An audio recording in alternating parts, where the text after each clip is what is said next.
Bienvenidas y bienvenidos, hermanas y hermanos. Mi nombre es Alejandra Troncoso y voy a estar el día de hoy acompañándoles en esta hermosa clase del tercer Nefi 27 al cuarto Nefi que se titula No podía haber un pueblo más dichoso. Esta clase está extraída entre las semanas del 19 al 25 de octubre. Pues bien, vamos a comenzar. Las enseñanzas de Jesucristo no son solo una bella filosofía en la que podemos meditar, son mucho más que eso. Están pensadas para cambiar nuestra vida. Vemos que a lo largo del libro de Mormón, las enseñanzas del Salvador cambiaron el corazón de los nefitas y del pueblo lamanita. Por lo tanto, aquí cabe preguntarse, ¿de qué modo estas enseñanzas me están ayudando a mí a cambiar mi vida, nuestra vida? Les voy a invitar a que reflexionemos permanentemente en este interrogante y que podamos juntos construir una respuesta ya al final de la sección del video. Por lo tanto, las enseñanzas del Salvador, vamos a ver cómo producen un cambio tan magnífico que llegaron a cambiar completamente la vida del pueblo nefita y lamanita. Primero, cabe destacar, ¿cierto?, que la primera idea que vamos a tratar es que la iglesia de Jesucristo lleva su nombre. Hemos visto, ¿cierto?, y acá está en pantalla, que el símbolo de la iglesia ha cambiado. Ojo, cuando hablamos de símbolo, estamos hablando eh, para poder identificar o recordar la iglesia. Este símbolo señala el lugar central de Jesucristo en su iglesia. Vemos que hoy en día tenemos la figura del Salvador, ¿cierto?, en un arco, el cual nos ayuda a recordar que Jesucristo es nuestro ancla y nuestra guía. Podemos entonces mencionar de que el nombre de la iglesia está, ¿cierto? Fue una pregunta que se hicieron los discípulos de Cristo en tercer Nefi 27 del 1 al 3. Y vamos a leer acá y menciona que los discípulos andaban viajando y predicando, pero tenían una pequeña pregunta y eso llevó, ¿cierto?, incluso a una pequeña disputas, porque ellos se preguntaban, ¿cierto?, ¿cuál es el nombre de la iglesia?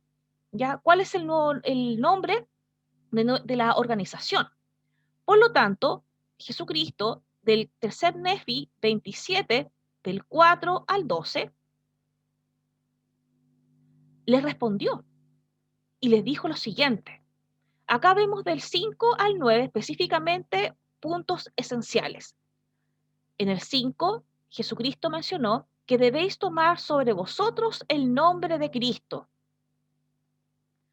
Luego en el 7 manifiesta que cualquier cosa que hagáis, la haréis en mi nombre, de modo que daréis mi nombre a la iglesia, y en mi nombre pediréis al Padre que bendiga a la iglesia por mi causa. Aquí ya nos está dando a conocer que la iglesia es la iglesia de Cristo, de Jesucristo, y que es su iglesia. Por lo tanto, el nombre de la iglesia es ese. Y el 9 ratifica y dice, vosotros estáis edificados sobre mi evangelio. Cualquier cosa que llaméis, las llamaréis en mi nombre. Por lo tanto, volvamos acá y podemos analizar el nombre de la iglesia.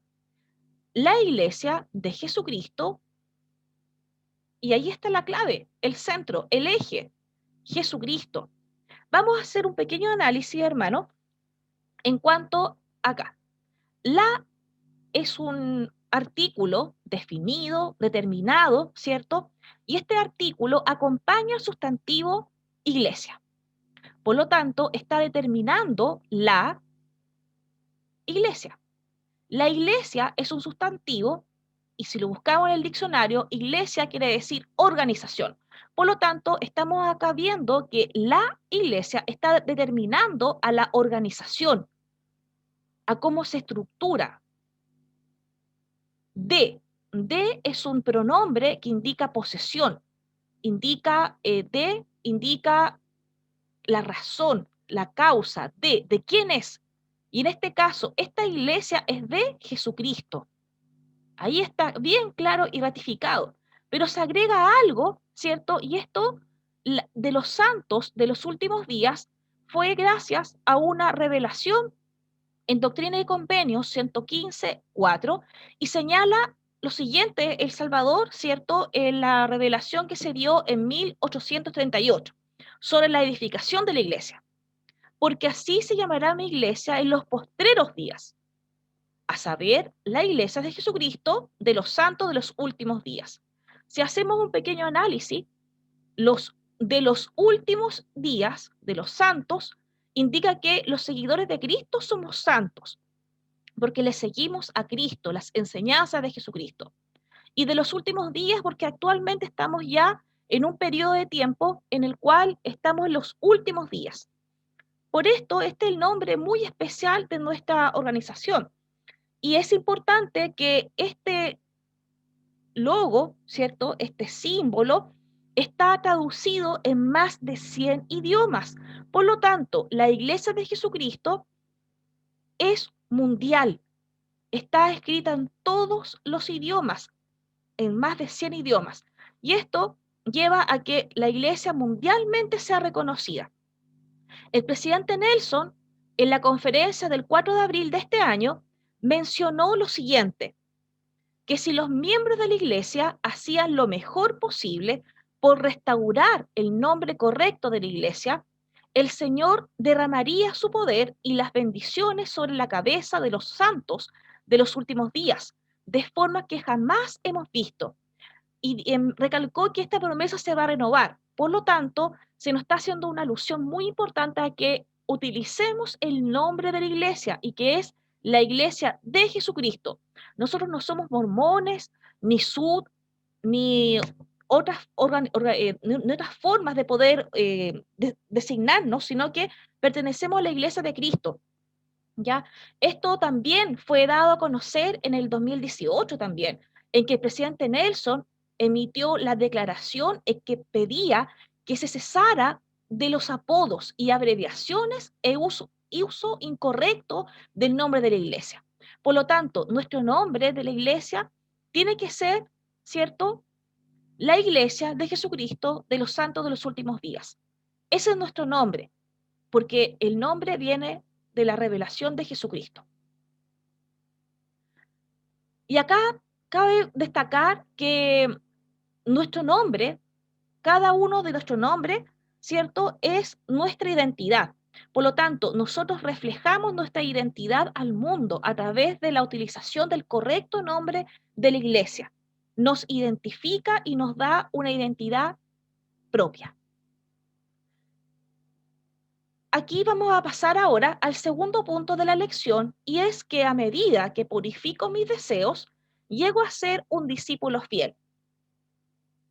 Este título tiene una importancia muy grande, hermanos, porque Jesucristo, antes de partir, ¿cierto? Antes de dejar al pueblo, preguntó algo, y preguntó específicamente en 3 Nefi 28:1. Y dice lo siguiente: y cuando sucedió que Jesús hubo dicho estas palabras, habló a sus discípulos uno por uno, ahí están, diciéndole: ¿qué es lo que deseáis de mí después que haya ido al Padre? Imagínense, hermanos y hermanas, que Jesucristo nos pregunte, ¿qué deseamos de Él? Una pregunta, ¿cierto? Poderosa. Pero aquí la palabra mágica está en la palabra deseo. ¿Qué es el deseo, hermanos? Bien, acá tenemos una imagen y muy interesante, que la palabra deseo significa poder, ¿cierto? Manifestación, querer. Pero en este caso, si tuviésemos, como Jesucristo nos dio esta lámpara, ya para pedir un deseo mágico en nuestras vidas, tal como Aladín, quizás nuestros deseos van a ser ligados a lo que el presidente Dallin Oaks manifestó en un discurso muy interesante, y les invito a leerlo, que se encuentra en la Leona del 2011, en las páginas 44 y 45. Y ahí el presidente Oaks señala los deseos. Me gustaría indicar algunos fragmentos de este famoso discurso. Dice que los deseos dictan prioridades. Estas prioridades afectan nuestras decisiones y las decisiones determinan nuestras acciones. Qué interesante cómo se va aunando esto. Hay un adagio que dice querer es poder. Ahí está, ¿cierto?, la respuesta. Los deseos sobre lo que actuamos determinan las cosas que cambiamos, lo que logramos y lo que llegamos a hacer. Reacomodar nuestros deseos para dar la más alta prioridad a las cosas de la eternidad no es fácil. Quizás como Aladín podemos nosotros pedir riqueza, pedir, ¿cierto?, algún cambio en la vida, ser más altos, ser de pelo rubio, etcétera. Pero acá dice, se nos está invitando a que el deseo que nosotros debemos tener en esta vida no tiene que ser algo mundanal, sino que tiene que ser más allá, tiene que estar establecido en las más altas prioridades. Es decir, el deseo de nosotros como miembros de Jesucristo, de los santos de los últimos días, debe ser lograr un destino eterno, desear las cualidades para llegar a ser como Jesucristo. En este caso, ¿cierto? Los discípulos de Cristo decidieron un deseo muy interesante. Y aquí, hermanos, les invito, ¿cierto?, a que ustedes puedan leer y descubrir qué pidieron los tres discípulos. Acá se puede encontrar, ¿cierto?, en tercer Nefi 28:37, lo que los discípulos solicitaron a Jesucristo. Y Él lo concedió, porque fue un deseo de corazón y ligado no a lo mundano, sino que a la parte espiritual. Por lo tanto, si nosotros tenemos un deseo en nuestro corazón de poder llegar a ser como Cristo, si tomamos su nombre y lo llevamos como eje y centro de vida, la conversión a Jesucristo y su evangelio nos van a traer unidad y felicidad. Y vamos a estar acá, como en esta imagen, en sus manos, y vamos a ser parte de su pueblo, del pueblo de Sión. En este caso, el pueblo tuvo 200 años de paz. Pero ¿cómo lo hicieron? ¿Cuál fue la receta mágica de este pueblo? Vamos a ver entonces, hermanos y hermanas, qué fue. Y se encuentra en cuarto Nefi del 1, versículo 1 al 18. Hay puntos importantes que vamos a analizar. Por ejemplo, en el 2. Les invito también a ustedes a poder tomar la escritura y subrayar algunos puntos importantes. 1. Se convirtieron al Señor toda la gente sobre la faz de la tierra. Aquí está el poder de la conversión, hermanos. Cuando mencionamos la palabra conversión, es un cambio, es tomar a Cristo de un todo, la conversión. 3. Tenían en común todas las cosas, es decir, todos, como estaban convertidos al Señor, tenían en común la fe y el amor a Cristo. En el 5 dice que los discípulos de Jesús efectuaban grandes obras y grandes maravillosas obras. Sanaban. ¿Por qué? Porque el poder de Dios estaba sobre ellos. Luego avanzamos en el 7. El Señor los prosperó en gran manera. Edificaron ciudades. Es decir, el Señor los bendijo no tan solo con la parte espiritual, sino que también con la parte un confort en la vida. Luego también encontramos en el 10, el pueblo de Nefi se hizo fuerte y se multiplicó, es decir, fue un pueblo hermoso y deleitable en extremo. La gente, como cumplía con los mandamientos y las ordenanzas, era un pueblo que no sufría enfermedades, era un pueblo que tenía muchas bendiciones porque cumplía, estaban convertidos al Señor.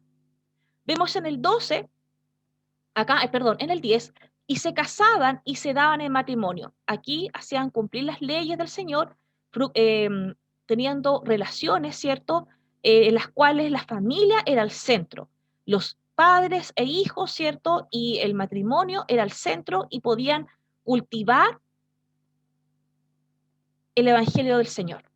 En el 12, no se guiaban por prácticas y ordenanzas de la ley de Moisés, sino que se guiaban por los mandamientos que habían recibido del Señor su Dios. perseverando en el ayuno y la oración y reuniéndose a menudo. Aquí hay una clave muy interesante y es que ellos cumplían con ayunar, orar y reunirse. Aquí podemos encontrar la clave de que si hacemos estas cosas podemos tener el Espíritu con nosotros. En el 15 menciona que no había contenciones en la tierra, todo era paz. ¿Por qué? Porque estaban bendecidos y estaban en la misma sintonía con el Señor. Y en el 16 que no había envidias, ni contiendas, ni tumultos, ni nada. ¿Por qué? Porque tenían todos, ¿cierto?, el Señor en el centro de sus vidas. Por lo tanto, aquí encontramos la clave de lograr una paz y una felicidad en el Señor. Si el mundo fuera así, hermanos y hermanas, sería muy distinto, pero nosotros podemos hacer un hogar de esta forma. Por eso les invito a revisar con estos puntos si su hogar tiene cada uno de ellos. Y si no los tiene, si no tenemos el hogar de esta forma, podemos mejorar y poder cambiar para que sea un hogar de amor y un hogar donde el Señor pueda reinar siempre. Pero lamentablemente, ¿cierto? Vemos que esto no duró tanto. Luego, ¿cierto? Vemos que la iniquidad lleva a confusión y pesar. No vamos a ahondar en esto, hermanos y hermanas, pero sí les voy a invitar a que ustedes puedan leer qué pasó con este pueblo y que también podemos también tomar en cuenta para mejorar nuestras relaciones familiares y sociales. Porque desde el capítulo, desde el versículo 19 al 49, vemos que este pueblo que cumplía con todo esto a cabalidad, algo le pasó, algo ocurrió y que también nos puede ocurrir a nosotros o a nosotras. Bien, hermanas y hermanas, es una clase muy interesante. Les invito a que ustedes la puedan releer. Ojalá que puedan escuchar el discurso del hermano de Delin Oax, El Deseo, y nos vemos en una próxima oportunidad. Dejo esta clase en el nombre del Señor Jesucristo. Amén.